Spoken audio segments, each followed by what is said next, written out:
भले ही यूपी का चुनाव अभी दूर है, लेकिन सियासी बिसात अभी से बिछनी शुरू हो गई। और सबसे बड़ी बात, चुनावी जोड़ तोड़ नहीं बल्कि विचारों की लड़ाई भी तेज होती दिखाई दे रही है। एक तरफ सीएम योगी कानून व्यवस्था और सार्वजनिक व्यवस्था को लेकर लगातार सख्त संदेश दे रहे हैं, तो दूसरी तरफ सनातन और पहचान की राजनीति को लेकर नए नए बयान सामने आ रहे हैं। पहले सड़क पर नमाज को लेकर योगी का बयान आया और अब उसके बाद राजा भैया और ब्रजभूषण शरण सिंह की टिप्पणियों ने राजनीतिक गलियारों में नई हलचल पैदा कर दी। अब सवाल सिर्फ बयानों का नहीं बल्कि उनकी टाइमिंग का भी उठने लगा है। आखिर मिशन 2027 से पहले अचानक ऐसे मुद्दे क्यों चर्चा में? यही सवाल अब चौपाल से लेकर सोशल मीडिया तक घूम रहा है, जिसने विरोधियों को भी हैरान कर दिया। आखिर ऐसे क्या बयान है, चलिए आपको सब बताते हैं। दरअसल सीएम योगी ने हाल ही में सार्वजनिक स्थानों पर नमाज को लेकर साफ संदेश दिया था। उन्होंने कहा था कि सड़कें आम लोगों के आने जाने के लिए होती है और किसी भी हाल में व्यवस्था बाधित नहीं होनी चाहिए। उन्होंने ये भी कहा कि अगर संख्या ज्यादा है तो लोग तय जगहों पर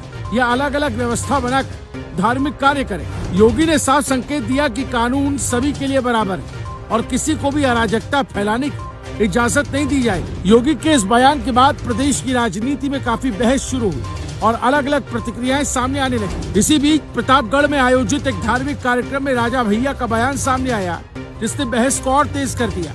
मंच से बोलते हुए उन्होंने कहा कि इस देश में रहने वाले लोगों के पूर्वज इसी मिट्टी से जुड़े हुए हैं। उन्होंने सनातन पर टिप्पणी करने वाले नेताओं पर भी सवाल उठाए और कहा कि समाज को अपनी परंपराओं और मूल्यों को लेकर सजग रहना चाहिए। राजा भैया ने ये भी कहा कि जब किसी दूसरे धर्म पर टिप्पणी होती है तो तुरंत प्रतिक्रिया आती है, लेकिन सनातन पर बोलने वालों को कई बार चुनौती नहीं मिलती।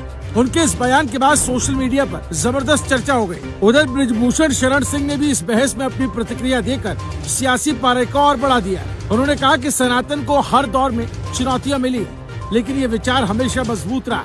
उन्होंने विरोध करने वालों पर भी तीखी टिप्पणी की और पौराणिक संदर्भों के जरिए अपनी बात रखी। उनके बयान के बाद समर्थकों और विरोधियों दोनों की प्रतिक्रिया सामने आने लगी। अब लगातार ये चर्चा होने लगी कि आखिर तीन बड़े नेताओं के बयान एक ही समय पर सामने आना क्या सिर्फ संयोग है या फिर इसके पीछे कोई बड़ा राजनीतिक संदेश छिपा है। राजनीतिक जानकारों की माने तो उत्तर प्रदेश में धर्म और सामाजिक पहचान हमेशा से बड़ा चुनावी मुद्दा रहे।